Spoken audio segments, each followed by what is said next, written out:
कोल्हापूरकरांसाठी चिंताजनक बातमी आहे। शहरावर पाणी टंचाईचं सावट गडद होताना दिसतंय। काळमावाडी धरणातील पाण्याची पातळी मोठ्या प्रमाणात घटलेली आहे। धरणातून थेट पाईपलाईनद्वारे होणारा पाणी पुरवठा गुरुवारपासून पूर्णपणे बंद करण्यात आलाय। दुसरीकडे शहराचा महत्त्वाचा जलस्रोत असलेल्या कळंबा तलावानं सुद्धा तळ गाठायला सुरुवात केली आहे। अवघ्या आठवडाभरात इथूनही पाणी उपसा थांबण्याची शक्यता आहे। सध्या शिंगणापूर, बालिंगा आणि नागदेववाडी या जुन्या उपसा केंद्रांवर शहराची तहान भागवण्याची जबाबदारी आली आहे। आपले प्रतिनिधी शेखर पाटील आपल्या सोबत आहेत। शेखर यांच्याशी या संदर्भात बोलूया।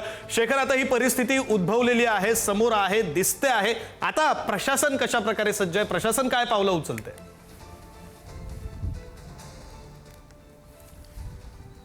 विक्रांत, काही दिवसांपूर्वी महानगरपालिकेच्या महापौर रुपाराणी निकम यांनी एक दिवस आड पाणी करण्यासंदर्भातला निर्णय घेतला होता। मात्र अनेकांनी याला विरोध केला आणि पुन्हा एकदा त्यांना हा निर्णय जो आहे तो दुसऱ्या दिवशीच मागे घ्यावा लागला।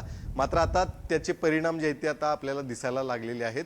एकीकडे कोल्हापूरला शहराला जो पाणी पुरवठा केला जातो थेट पाईपलाईनद्वारे काळमवाडी धरणातून, तो पूर्णपणे आता बंद झालेला आहे। आणि माझ्या मागे आता हा कळंबा तलाव दिसतोय जो कोल्हापूर शहराच्या अगदी बाजूला आहे आणि त्याच कळंबा तलावातून निम्म्या शहराला पाणी पुरवठा होतो। आणि त्या ठिकाणी देखील आता बघितलं तर याच कळंबा तलावानं तळ गाठलेला आहे।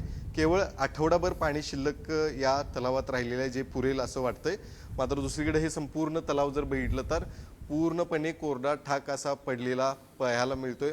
बाजूला हा सांडवा देखील आहे, ज्यावरून पाणी जे आहे ते विसर्ग जो आहे तो मोठ्या प्रमाणात होत असतो। पावसाळ्यामध्ये आपल्याला पाहिलं असाल तर त्या ठिकाणी दृश्य कसं असायचं। मात्र आता हा पूर्ण कळंबा तलाव जो आहे तो कोरडा पडल्याचं या ठिकाणी चित्र आहे।